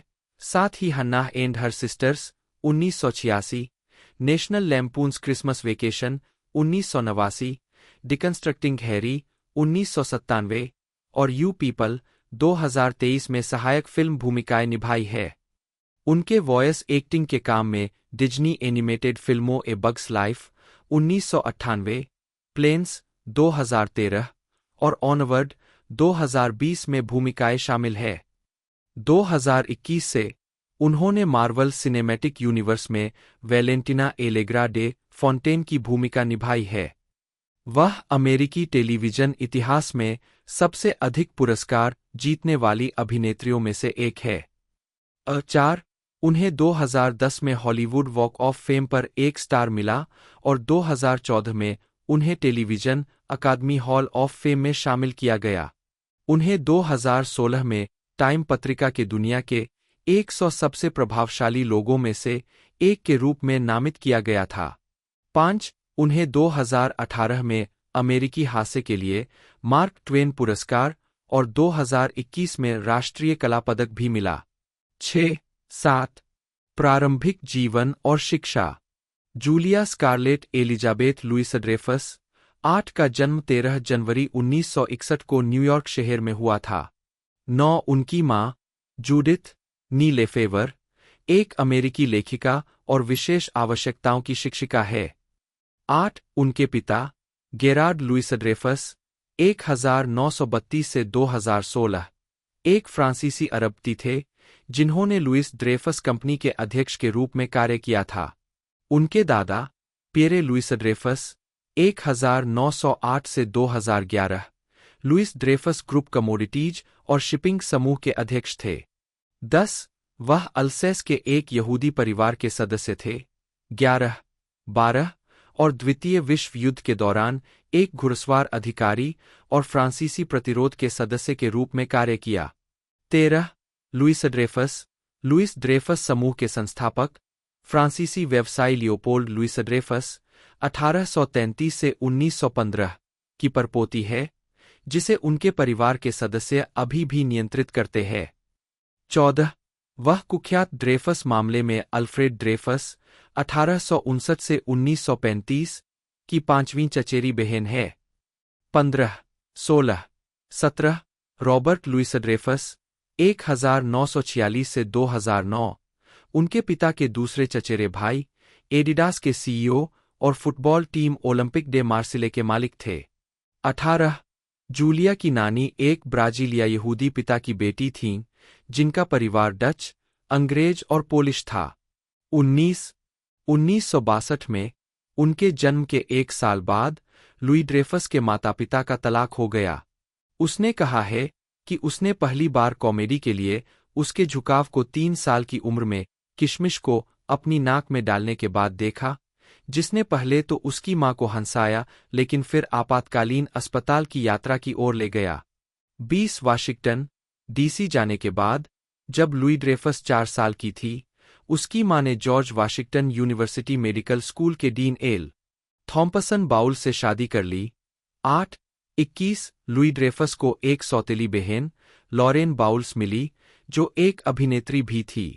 प्रोजेक्ट होप के साथ अपने सौतेले पिता के काम के कारण उन्होंने अपना बचपन कई अमेरिकी राज्यों और देशों जैसे कोलंबिया, श्रीलंका और ट्यूनीशिया में बिताया। 22, 23, 24 बाद में उन्होंने स्कूल के बारे में कहा, मैंने स्कूल में कुछ ऐसे काम किए जिन्हें करने के लिए अगर कक्षा में लड़के होते तो मैं कम प्रेरित होती। उदाहरण के लिए, मैं सम्मान समाज की अध्यक्ष थी। 25 लुइस ड्रेफस ने 1983 में इलिनोइस के इवानस्टन में नॉर्थवेस्टर्न यूनिवर्सिटी से स्नातक की उपाधि प्राप्त की। 26-27 जहां वह डेल्टा गामा सोरोरिटी की सदस्य थीं। उन्होंने थिएटर का अध्ययन किया और मियो शो में प्रदर्शन किया, जो एक छात्र द्वारा संचालित इम्प्रोव और स्केच कॉमेडी रिव्यू था। इससे पहले कि वह अपने जूनियर वर्ष के दौरान सैटरडे नाइट लाइव में नौकरी करने के लिए पढ़ाई छोड़ देती। 28-2007 में उन्हें नॉर्थवेस्टर्न यूनिवर्सिटी से मानद डॉक्टर ऑफ आर्ट्स की डिग्री मिली। 29 बाद में मार्च में मार्वल स्टूडियोज ने घोषणा की कि कई एमसीयू कलाकार क्रॉसओवर फिल्म एवेंजर्स डूम्सरे के लिए अपनी भूमिकाओं को दोहराएंगे, जिसमें स्टेन, रसेल, पुग, पुलमैन, हार्बर और जॉन केमेन शामिल है। 127 टिप्पणीकारों ने चर्चा की कि क्या यह घोषणा, जो फिल्म की घटनाओं में जीवित बचे पात्रों को प्रकट करती है और इस अनुमान के साथ संरेखित होती है कि ट्रेलरों में सीमित उपस्थिति के कारण टास्कमास्टर कहानी में जल्दी मर जाएगा, एक स्पॉइलर था। 128 129 नर्डिस्ट में माइकल वॉल्श ने घोषणा की आलोचना की, यह महसूस करते हुए कि इसने उन प्रमुख कारणों में से एक को कमजोर कर दिया है जिनकी वजह से कुछ लोग थंडरबोल्ट्स में रुचि रखते थे, जो यह भावना थी कि मुख्य कलाकारों में से कोई भी मर सकता है। उन्होंने इसकी तुलना द डर्टी डजन 1967 130 आईजीएन की अमेलिया एम्बरविंग ने कहा कि यह जानना कि कॉमिक बुक फ्रेंचाइज में कौन जीवित बचता है, इससे कोई फर्क नहीं पड़ता, और यह भी महसूस किया कि यह घोषणा जरूरी नहीं कि एक स्पॉइलर हो, क्योंकि लौटने वाले अभिनेता मल्टीवर्स के भीतर अन्य ब्रह्मांडों से अपने पात्रों के संस्करण निभा सकते हैं। 131 22 अप्रैल 2025 को Los Angeles, New York, Chicago, Boston, Dallas, Miami, San Francisco, Philadelphia, Kansas City और ऑस्टिन में विभिन्न प्रशंसक स्क्रीनिंग हुई। 132 अप्रैल के अंत में मार्वल ने वीटीज के साथ मिलकर अनाज का एक सीमित संस्करण बॉक्स बनाने की घोषणा की, जो फिल्म के लिए वीटीज प्रेरित पोस्टर की नकल करता है। 133 मुक्त करना थंडरबोल्ट्स का यूरोपीय प्रीमियर 22 अप्रैल 2025 को सिनेवर्ल्ड लीसेस्टर स्क्वायर, लंदन में हुआ था। 134 और इसका लॉस एंजल्स प्रीमियर 28 अप्रैल 2025 को होगा। 135 यह फिल्म संयुक्त राज्य अमेरिका में 2 मई 78, 136 को IMAX, 137 Dolby Cinema, RealD 3D, ScreenX और 4DX में रिलीज हुई थी। 138 139 इसे पहले 26 जुलाई 2024, 36 20 दिसंबर 2024, 66 और 25 जुलाई 2025 के लिए निर्धारित किया गया था। 69 यह एमसीयू के चरण 5 की अंतिम फिल्म है। 115 स्वागत बॉक्स ऑफिस 4 मई 2025 तक थंडरबोल्ट्स ने संयुक्त राज्य अमेरिका और कनाडा में $76 मिलियन और अन्य क्षेत्रों में $86.1 मिलियन की कमाई की है, जिससे दुनिया भर में कुल $162.1 मिलियन की कमाई हुई है। 3 अप्रैल 2025 के मध्य में थंडरबोल्ट्स को संयुक्त राज्य अमेरिका में 63-77 मिलियन के शुरुआती सप्ताहांत का अनुमान लगाया गया था, जिसमें लक्ष्य संख्या $70 मिलियन होने की उम्मीद थी। 140 महीने के अंत तक फिल्म को अपने शुरुआती सप्ताहांत में घरेलू स्तर पर 70-75 मिलियन और वैश्विक स्तर पर 160-175 मिलियन कमाने का अनुमान था। 141 कुछ घरेलू अनुमान 80-90 मिलियन तक जा सकते थे। 142 फिल्म ने अपने शुरुआती दिन में 31.6 मिलियन कमाए, जिसमें गुरुवार रात के पूर्वावलोकन से 11.6 मिलियन शामिल थे। 143 तीन फिल्म अपने घरेलू शुरुआती सप्ताहांत में 76 मिलियन की कमाई करेगी, जबकि कुल 162.1 मिलियन के लिए अंतर्राष्ट्रीय स्तर पर 86.1 मिलियन की कमाई भी करेगी। 144 आलोचनात्मक प्रतिक्रिया। समीक्षा एग्रीगेटर रॉटन टोमाटोज पर 257 आलोचकों में से 88% ने फिल्म को सकारात्मक समीक्षा दी। साइट के आलोचकों की आम सहमति में लिखा है, फ्लोरेंस पुग के साथ अंडरडॉग्स के एक रैगटैग बैंड को इकट्ठा करना, थंडरबोल्ट्स ताजगी से एमसीयू के सर्वश्रेष्ठ रोमांच के आजमाए हुए और सच्चे ब्लूप्रिंट पर वापस जाता है। 145 मेटाक्रिटिक ने 52 आलोचकों से 100 में से 68 के भारित औसत स्कोर के आधार पर आलोचनात्मक प्रतिक्रिया को आमतौर पर अनुकूल के रूप में सारांशित किया। 146 सिनेमास्कोर द्वारा सर्वेक्षण किए गए दर्शकों ने फिल्म को A+ से F पैमाने पर A का औसत ग्रेड दिया। 147 जबकि पोस्टरट्रैक द्वारा सर्वेक्षण किए गए लोगों ने फिल्म को 5 में से औसतन 4.5 स्टार दिए, जिसमें 74% ने कहा कि वे निश्चित रूप से फिल्म की सिफारिश करेंगे। 143 NPR के लिए लिखते हुए आलोचक बॉब मोंडेलो ने थंडरबोल्ट्स को आमतौर पर सकारात्मक समीक्षा दी और फिल्म को बेमेल भारे के सैनिकों और पॉप मनोविज्ञान का एक प्रभावी मिश्रण कहा। 148 एसोसिएटेड प्रेस के जेक कोयल ने इसे 3/4 स्टार दिए और लिखा, यहाँ एकत्रित सभी भाग, जिसमें विशेष रूप से उच्च गुणवत्ता वाले कलाकार, यहाँ तक कि वेंडेल पियर्स शामिल है, एक साथ मिलकर इस तरह से काम करते हैं जैसा कि मार्वल ने कुछ समय में नहीं किया है। सबसे बढ़कर पुग फिल्म के हर हिस्से पर हावी है। 149 डेली टेलीग्राफ के रॉबी कोलिन ने फिल्म को 2/5 स्टार देते हुए लिखा, यह सिर्फ उदासी का ढेर है जो अंतक्रेडिट दृश्य तक जाता है, जिसमें भविष्य में उज्ज्वल, कम कथात्मक रूप से जटिल समय को छेड़ने का साहस है। बाजार बनाने की बात करें। 150 BBC कल्चर के निकोलस बार्बर ने थंडरबोल्ट्स को आमतौर पर सकारात्मक समीक्षा दी, इसके चरित्र संचालित दृष्टिकोण और पुग के प्रदर्शन की प्रशंसा की। उन्होंने कहा कि यह फिल्म हाल ही में रिलीज हुई मार्वल की फिल्मों की तुलना में अधिक जमीनी और भावनात्मक रूप से गूंजने वाली कहानी पेश करती है, जबकि अभी भी अपेक्षित एक्शन और हास्य प्रदान करती है। 151 नोट्स। लुइस ड्रेफस ने कहा कि वह उन महिलाओं का सम्मान करती है जो हंसी पाने के लिए खुद को बुरा या मूर्ख दिखाने से नहीं डरती है और अपने अभिनय के आदर्शों में ल्यूसिल बॉल, मैरी टाइलर मूर, मैरलिन काहन, टेरी गार, वैलेरी हार्पर और क्लोरिस लीचमैन को शामिल करती है। 89 अभिनेत्री टीना फे ने कहा कि लुइस ड्रेफस ने NBC कॉमेडी सीरीज 30 रॉक में उनके किरदार लिज लेमन को प्रेरित किया।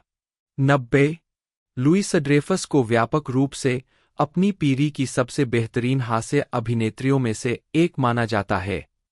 91 लुबॉक एवलांच जर्नल के जेक कोयल ने कहा, कुछ ही कॉमेडियन में शारीरिक कॉमेडी और मुखर परिशुद्धता दोनों के लिए उनकी प्रतिभा है। 92 पत्रकार मॉली बॉल के अनुसार लुइस ड्रेफस ने ज्यादातर मजेदार, आत्मकेंद्रित महिलाओं की भूमिका निभाई है जो अक्सर बुरे व्यवहार के बावजूद आकर्षक होती है। लुइस ड्रेफस ने कहा कि उन्होंने अप्रिय लोगों की भूमिका निभाना अपना करियर बना लिया है। 4 बॉल ने कहा, उन्होंने एक अमिट सांस्कृतिक छाप भी छोड़ी है, जिससे कॉमेडी में महिलाओं के लिए संभावनाओं का विस्तार हुआ है और शायद राजनीति और सार्वजनिक जीवन में भी। 4. व्यक्तिगत जीवन, विवाह और परिवार। लुइस ड्रेफस और उनके पति Brad Hall 2012 Tribeca Film Festival में। लुइस ड्रेफस की सौतेली बहन लॉरेन बाउल्स भी एक अभिनेत्री है। उनकी 2 सौतेली बहनें भी हैं, फोबे 93 और एम्मा।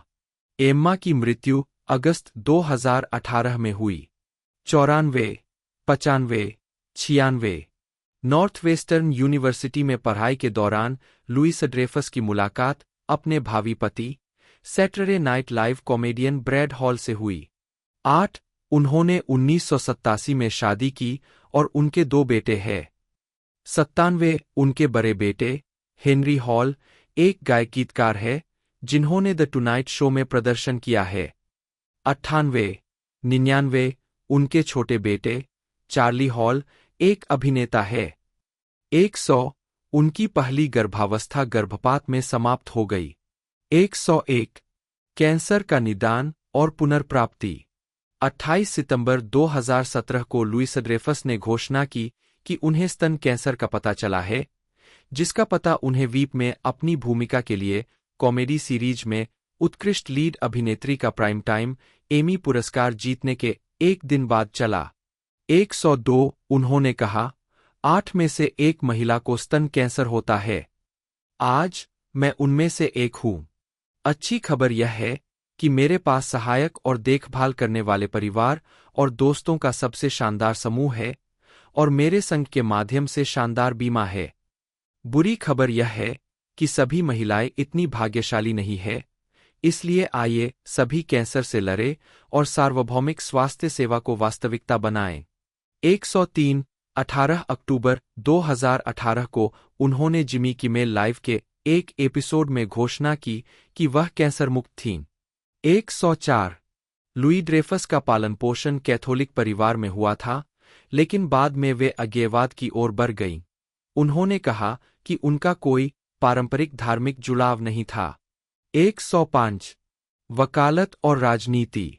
लुइस ड्रेफस ने 2000 में अल गोर की अमेरिकी राष्ट्रपति पद की बोली और 2008, 106 और 2012 दोनों में बराक ओबामा की राष्ट्रपति पद की बोली का समर्थन किया था। 107.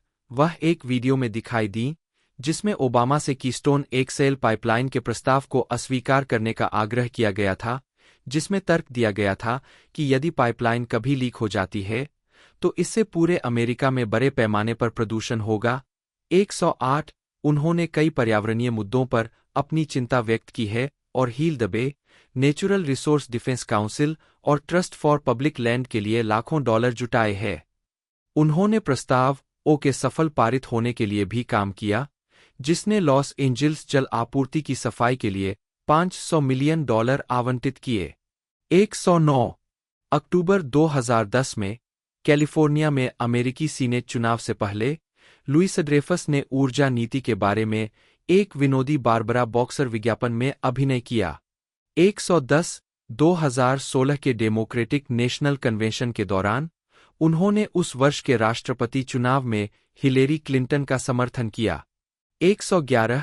2017 स्क्रीन एक्टर्स गिल्ड अवार्ड्स में अपने स्वीकृति भाषण में उन्होंने राष्ट्रपति डोनाल्ड ट्रंप के कार्यकारी आदेश की निंदा की, जिसे मुस्लिम प्रतिबंध के रूप में संदर्भित किया गया, गैर अमेरिकी के रूप में, और कहा, मेरे पिता नाजी कब्जे वाले फ्रांस में धार्मिक उत्पीड़न से भाग गए।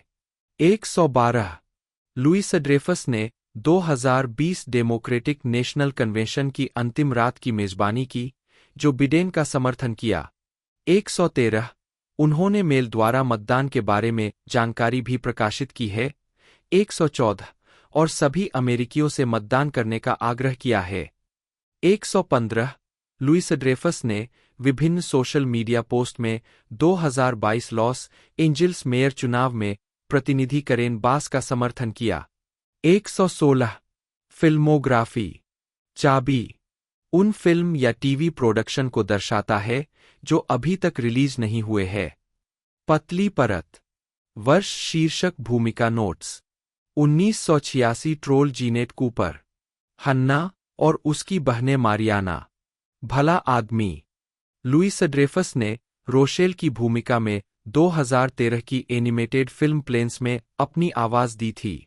आज तक फिल्म ने दुनिया भर में बॉक्स ऑफिस पर $200 मिलियन से अधिक की कमाई की है। बेहतर उन्होंने निकोल होलोफेनर द्वारा निर्देशित फिल्म इनफ सेड में भी अभिनय किया, जो 18 सितंबर 2013 को रिलीज हुई थी। 73 इसने एक पूर्ण लंबाई वाली फीचर फिल्म में मुख्य अभिनेत्री के रूप में उनकी शुरुआत की। फिल्म को फिल्म समीक्षकों से शानदार समीक्षा मिली और यह 2013 की सर्वश्रेष्ठ समीक्षा वाली फिल्मों में शुमार हुई। वेबसाइट रॉटन टोमाटोज ने 152 समीक्षाओं के आधार पर फिल्म को 96% का स्कोर दिया है, जिनमें से कई में लुइस ड्रेफस के प्रदर्शन की प्रशंसा की गई है। 74 उन्हें गोल्डन ग्लोब अवार्ड्स और क्रिटिक्स चॉइस मूवी अवार्ड्स सहित कई सर्वश्रेष्ठ अभिनेत्री के लिए नामांकन प्राप्त हुए। एक अन्य समीक्षा एकत्रीकरण वेबसाइट मेटाक्रिटिक ने 44 आलोचकों के आधार पर फिल्म को 100 में से 78 अंक दिए, जो आम तौर पर अनुकूल समीक्षा को दर्शाता है। दिसंबर 2014 से लुइस ड्रेफस ओल्ड नेवी के लिए कई टेलीविजन विज्ञापनों में दिखाई दी है। 75 2015 में उन्होंने Comedy Central sketch series Inside Amy Schumer में टीना फे और पेट्रिसिया अर्क्वेट के साथ अभिनय किया, जिसमें उन्होंने एमी शूमर को उम्र बढ़ने की सलाह देते हुए खुद का एक संस्करण निभाया। ड्रेफस ने अनुभव के बारे में कहा, मुझे अविश्वसनीय रूप से घबराहट होने लगी कि मैं खुद का मजाक उड़ा रही थी और सोच रही थी, क्या यह वास्तव में मेरे साथ हो रहा है? जैसे मेरे जीवन में यह क्षण कितना मेटा है। दिन के बीच में मुझे एक तरह का आत्मखोज संकट होने लगा और मैं अन्य महिलाओं को इतनी अच्छी तरह से नहीं जानती थी कि इस बारे में बात कर सकूं, इसलिए मैं बस एक अच्छा खिलाड़ी बनने की कोशिश कर रही थी, भले ही मैं अंदर से थोड़ा मर रही थी। एपिसोड के कोल्ड ओपन के दौरान उन्होंने सीनफील्ड से एलेन बेंस की अपनी भूमिका को दोहराया। 77 78 2020 वर्तमान कैरियर विस्तार।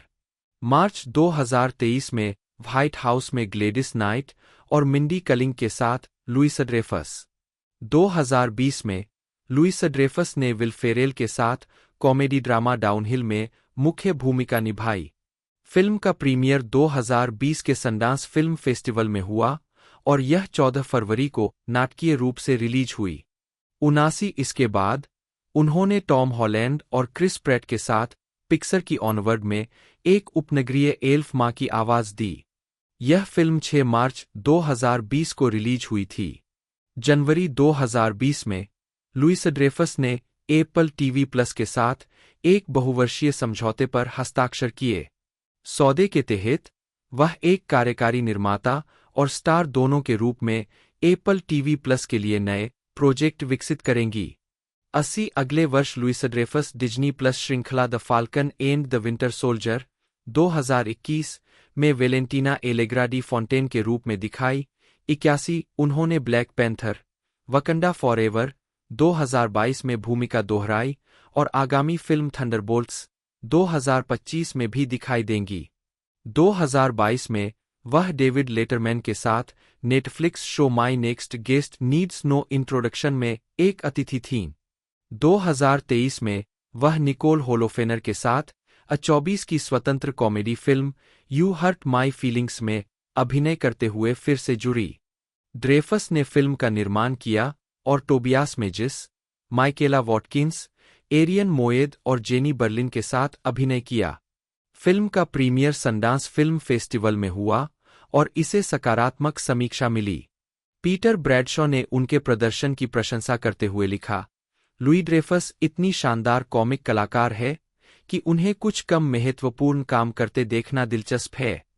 82 उसी वर्ष उन्होंने नेटफ्लिक्स की रोमांटिक कॉमेडी यू पीपल 2023 में एक उदार यहूदी माँ का किरदार निभाया। उन्होंने A24 की फिल्म ट्यूजरे में भी अभिनय किया, जिसका निर्देशन डायना ओन्यूनस्पुसिक ने किया था। 83 जिसका प्रीमियर 2023 के टेलुराइड फिल्म फेस्टिवल में हुआ था। 84 2023 में लुइसा ड्रेफस पॉडकास्ट वाइजर थान मी की होस्ट बनी। 85 शो में वह अपने से बड़ी उम्र की महिलाओं से उनके अनुभव और अर्जित ज्ञान के बारे में बात करती है। मेहमानों में जेन फोंडा, कैरल बर्नेट, इसाबेल अलेंडे और एमी टेन शामिल है। लेमोनेडा मीडिया द्वारा निर्मित इस शो को 2023 में एप्पल का वर्ष का सर्वश्रेष्ठ पॉडकास्ट नामित किया गया। 86 अपने सीजन 2 के मेहमानों में लुइसा ड्रेफस ने Billie Jean King, Patti Smith और जूली एंड्रयूज का साक्षात्कार लिया। 87 2024 में एप्पल ने घोषणा की कि वाइसर दैन मी 2024 में एप्पल पॉडकास्ट पर संयुक्त राज्य अमेरिका में तीसरा सबसे अधिक साझा किया जाने वाला शो था। 88 जब 2003 के वसंत में श्रृंखला दूसरे सीजन के लिए लौटी तो इसे दर्शकों की संख्या में गिरावट का सामना करना पड़ा, औसतन प्रति सप्ताह लगभग 8 मिलियन दर्शक। शो में पहले और दूसरे सीजन के निर्माण के बीच एक बड़ा स्टाइलिस्टिक बदलाव आया था। पहले सीजन को सिंगल कैमरा फॉर्मेट में फिल्माया गया था, लेकिन दूसरे सीजन को लाइव स्टूडियो दर्शकों के सामने फिल्माए गए पारंपरिक मल्टी कैमरा सिटकॉम के रूप में प्रस्तुत किया गया था। 43 घटती दर्शकों की संख्या और अपने फ्रेजियर लीड इन से संख्या को बनाए रखने में विफल रहने के कारण मई 2003 में एनबीसी द्वारा श्रृंखला को रद्द कर दिया गया। 44 एनबीसी द्वारा वॉचिंग एली को रद्द करने के बाद मीडिया ने तथाकथित सीनफील्ड अभिशाप की अफवाहों को प्रसारित करना शुरू कर दिया, जिसमें दावा किया गया था कि सीनफील्ड के पूर्व अभिनेताओं में से कोई भी टेलीविजन उद्योग में फिर से सफलता हासिल नहीं कर सकता। लुइसा ड्रेफस ने अफवाह को मीडिया द्वारा बनाई गई बात के रूप में खारिज कर दिया। 43 जबकि सीनफील्ड के सहनिर्माता लैरी डेविड ने जोर देकर कहा कि अभिशाप पूरी तरह से मूर्खतापूर्ण था। 45 लुइसा ड्रेफस को डेस्परेट हाउसवाइव्स में सुसान मेयर की भूमिका में दिलचस्पी थी, वह भूमिका अंततः टेरी हैचर को मिली। 46 इसके बजाय लुइसा ड्रेफस ने 2004 से 2005 तक एमी विजेता कॉमेडी अरेस्टेड डेवलपमेंट में धोखेबाज अभियोजक और माइकल ब्लथ की प्रेमिका मैगी लीजर के रूप में एक आवर्ती अतिथि भूमिका निभाई। 2005 से 2010 पुरानी क्रिस्टीन का नया रोमांच। अप्रैल 2007 में टेलीविजन और रेडियो संग्रहालय में the new adventures of old Christine में अपनी भूमिका का प्रदर्शन करती हुई लुइसा ड्रेफस। 2005 में लुइसा ड्रेफस को एक नए CBS sitcom the new adventures of old Christine की मुख्य भूमिका में लिया गया। 47 श्रृंखला और इसकी अवधारणा विल एंड ग्रेस के लेखक और निर्माता कारी लीजर द्वारा बनाई गई थी। श्रृंखला ने क्रिस्टीन कैंपबेल की कहानी बताई, जो एक अकेली माँ है जो महिलाओं के लिए जिम चलाते हुए अपने पूर्व पति के साथ एक शानदार रिश्ता बनाए रखने का प्रबंधन करती है। यह श्रृंखला मार्च 2006 में सीबीएस पर 15 मिलियन दर्शकों के लिए शुरू हुई और शुरुआत में नेटवर्क के लिए रेटिंग विजेता रही। 48 लुइसा ड्रेफस को शो में उनके प्रदर्शन के लिए काफी आलोचनात्मक प्रशंसा मिली। वैरायटी के ब्रायन लोरी ने कहा कि लुइसा ड्रेफस ने तथाकथित सीनफील्ड अभिशाप को कुछ समय में आने वाले सबसे अच्छे पारंपरिक आधे घंटे में से एक के साथ तोड़ दिया। 49 द न्यूयॉर्क टाइम्स से एलेसेंड्रा स्टेनली ने जोर देकर कहा कि श्रृंखला में लुइसा ड्रेफस के प्रदर्शन ने साबित कर दिया कि वह नेटवर्क टेलीविजन पर सबसे मजेदार महिलाओं में से एक है। 50 लुइस ड्रेफस ने पहले सीजन में अपने प्रदर्शन के लिए कॉमेडी सीरीज में उत्कृष्ट लीड अभिनेत्री के लिए 2006 प्राइम टाइम एमी पुरस्कार भी जीता। अभिशाप का जिक्र करते हुए उन्होंने अपने स्वीकृति भाषण में कहा, मैं कोई ऐसा व्यक्ति नहीं हूं जो वास्तव में अभिशापों में विश्वास करता हो। 2007 में ओल्ड क्रिस्टीन की सफलता के कारण लोकप्रियता में वापसी के कारण उन्हें पीपुल्स च्वाइस अवार्ड के लिए 2 नामांकन भी प्राप्त हुए। मई 2006 में लुइसा ड्रेफस ने सैटरडे नाइट लाइव के एक एपिसोड की मेजबानी की, जो मेजबान के रूप में शो में लौटने वाली पहली महिला पूर्व कलाकार बन गईं। 34 एपिसोड में वह अपने सीनफील्ड सहकलाकारों जेसन अलेक्जेंडर और जेरी सीनफील्ड के साथ अपने शुरुआती एकालाप में तथाकथित सीनफील्ड अभिशाप की पैरोडी करते हुए दिखाई दीं। 51 अपने 2006 के एपिसोड के सफल स्वागत के बाद लुइस ड्रेफस ने 17 मार्च 2007 और 17 अप्रैल 2016 को फिर से एसएनएल की मेजबानी की। लुइस ड्रेफस ने 2 सिम्पसंस एपिसोड में ग्लोरिया के रूप में अपनी भूमिका को दोहराया। 2007 का आई डोंट वाना know why the caged bird sings, 2009 की शरद ऋतु में वह लैरी डेविड के सिटकॉम कर्ब योर एंथुजियाज्म के 7वें सीजन के 4 एपिसोड में सीनफील्ड के बाकी कलाकारों के साथ दिखाई दीं। पुनर्मिलन शो ने मीडिया का बहुत ध्यान आकर्षित किया और इस एपिसोड को श्रृंखला के लिए मजबूत रेटिंग मिली। 52 मई 2010 में हॉलीवुड वॉक ऑफ फेम पर अपने स्टार के अनावरण के अवसर पर लुइस ड्रेफस। 2009 में लुइस ड्रेफस को टीवी लैंड अवार्ड्स में लिगेसी ऑफ लाफ्टर के लिए मानद पुरस्कार दिया गया। पिछले विजेताओं में ल्यूसिले बॉल और माइक मायर्स शामिल थे। उन्हें मित्र एमी पोहलर ने पुरस्कार प्रदान किया। अगले वर्ष लुइस ड्रेफस को एक अभिनेत्री और एक हास्य कलाकार दोनों के रूप में प्रसारण टेलीविजन उद्योग में उनके उल्लेखनीय योगदान के लिए 4 मई 2010 को हॉलीवुड वॉक ऑफ फेम पर 2407वां सितारा मिला। मूल रूप से स्टार को लुइस ड्रेफस के नाम की गलत वर्तनी के साथ सेट किया गया था। उसके अंतिम नाम में ओ और हाइफन दोनों गायब थे। 53 स्टार को सही किया गया और गलत वर्तनी वाले हिस्से को हटाकर उसे प्रस्तुत किया गया। 54 ओल्ड क्रिस्टीन को 5 साल बाद 18 मई 2010 को सीबीएस द्वारा रद्द कर दिया गया था। 55 शो को पुनर्जीवित करने के लिए एबीसी के साथ विचार विमर्श किया गया, लेकिन शो को कभी पुनर्जीवित नहीं किया गया। 56 2010 के वसंत में लुइस ड्रेफस ने लिसा कुड्रो अभिनीत वेब श्रृंखला वेब थेरेपी के तीसरे सीजन में कई बार अतिथि भूमिका निभाई। लुइस ड्रेफस ने मुख्य किरदार फियोना वालिस की बहन की भूमिका निभाई, जो उसे ऑनलाइन थेरेपी देती है। जब श्रृंखला ने शोटाइम नेटवर्क पर केबल टेलीविजन में परिवर्तन किया, तो वेब श्रृंखला से लुइस ड्रेफस की उपस्थिति को दूसरे सीजन में शामिल किया गया, जिसका प्रसारण जुलाई 2012 में हुआ। 57 2010 के पतन में Louis Dreyfus Saturday Night Live के कई पूर्व छात्रों में से एक थे, जो इस एपिसोड में दिखाई दिए, जिसमें रेचल द्रेच, बिल हेडर और नियमित ट्रेसी मॉर्गन और खुद फे शामिल थे। लुइस ड्रेफस ने 1 नवंबर 2010 को एनबीसी पर वीमेन ऑफ एसएनएल विशेष में भी अभिनय किया। 2011 से 2019 वीप और प्रशंसा। मई और जून 2011 में लुइस ड्रेफस ने अपने पति ब्रैड हॉल के साथ मिलकर अपनी पहली लघु फिल्म पिक्चर पेरिस बनाई। यह पहली बार था जब इस जोड़े ने 2000 के दशक की शुरुआत में एनबीसी कॉमेडी वॉचिंग एली के बाद से सहयोग किया था।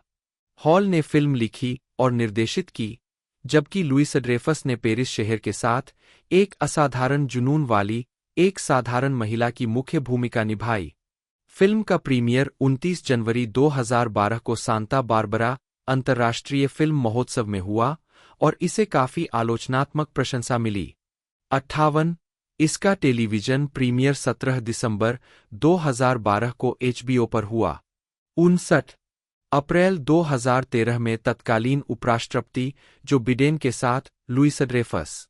2011 की शुरुआत में एचबीओ ने पुष्टि की कि लुइस ड्रेफस को वीप नामक एक नई व्यंग्यात्मक कॉमेडी श्रृंखला में अमेरिकी उपराष्ट्रपति सेलिना मेयर की मुख्य भूमिका में लिया गया था। श्रृंखला को 8 एपिसोड के पहले सीजन के लिए कमीशन किया गया था। अपनी अभिनीत भूमिका के अलावा लुइस ड्रेफस एक निर्माता भी होंगी। 60 अपनी भूमिका की तैयारी में लुइस ड्रेफस ने अल गोर और एक अन्य पूर्व उपराष्ट्रपति, 61 सीनेटरों, भाषण लेखकों, विभिन्न कार्यालयों के चीफ ऑफ स्टाफ और शेड्यूलर से बात की। 31 लुइस ड्रेफस ने कलाकारों और चालक दल को लंबी प्री प्रोडक्शन प्रक्रिया में शामिल होने की अनुमति देने के लिए एचबीओ की सराहना की, जिसमें फिल्मांकन शुरू होने से पहले 6 सप्ताह की रिहर्सल अवधि शामिल थी। 62 पहला सीजन 2011 की शरद ऋतु में बाल्टीमोर में फिल्माया गया था और सीरीज का प्रीमियर 22 अप्रैल 2012 को हुआ था। 63 प्रीमियर एपिसोड को आलोचकों से बहुत प्रशंसा मिली, खासकर लुइस ड्रेफस के प्रदर्शन के लिए।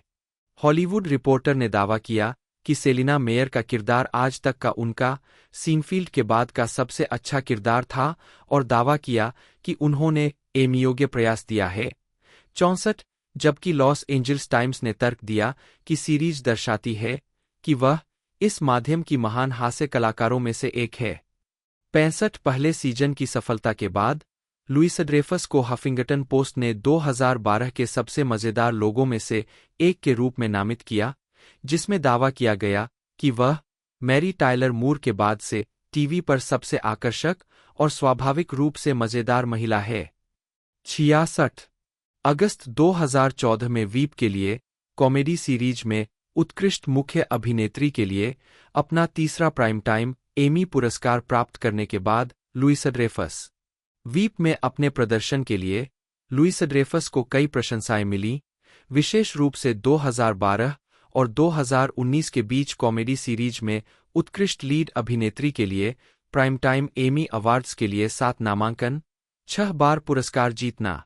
67 सीनफील्ड और the new adventures of old Christine की पिछली जीत के बाद वीप के लिए ये एमी जीत 3 अलग-अलग कॉमेडी श्रृंखलाओं के लिए अभिनय पुरस्कार जीतने वाली एकमात्र महिला बन गईं।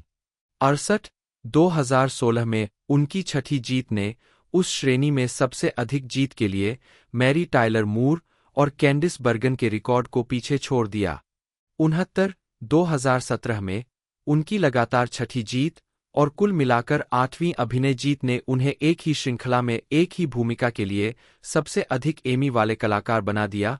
70 उन्हें सभी 7 सीजन के लिए prime time Emmy award for outstanding comedy series श्रेणी में वीप के निर्माताओं में से एक के रूप में भी नामित किया गया था। उन्होंने क्रमशः चौथे, 5वें और 6ठे सीजन के लिए 2015, 2016 और 2017 में पुरस्कार जीता। 71 लुइस ड्रेफस को 5 क्रिटिक्स चॉइस टेलीविजन अवार्ड नामांकन भी मिले, 2013 और 2014 में 2 बार जीते। 10 स्क्रीन एक्टर्स गिल्ड अवार्ड नामांकन 2014 और 2017 में 2 बार जीते और 5 टेलीविजन क्रिटिक्स एसोसिएशन अवार्ड नामांकन 2014 में 1 बार जीते। उनके प्रदर्शन ने उन्हें 5 सैटेलाइट अवार्ड नामांकन और 5 लगातार गोल्डन ग्लोब अवार्ड नामांकन दिलाए। तो दोस्तों इंडिया के अंदर ये 2 मई 2025 को भी हाल ही में रिलीज़ होते हुए देखने को मिली थी। बजट की बात की जाए तो बजट इसका 180 मिलियन का था और इसने कलेक्शन 162.2 मिलियन का कर लिया है। तो मूवी तो सुपर डुपर हिट रही है ये मूवी और कलेक्शन अब बेहतरीन बढ़ने वाला है। बाकी मैंने पूरी जानकारी इसके बारे में बता दी, इसकी pre production, releasing, casting, fact, detail update के बारे में, और आप इसे इंडिया में भी 3 से 4 लैंग्वेज में देख पा रहे हो। बाकी मैंने पूरी डिटेल इसकी बता दी है। वीडियो अच्छी लगे तो लाइक करना ना भूलिएगा। मिलते हैं दोस्तों अगले वीडियो में।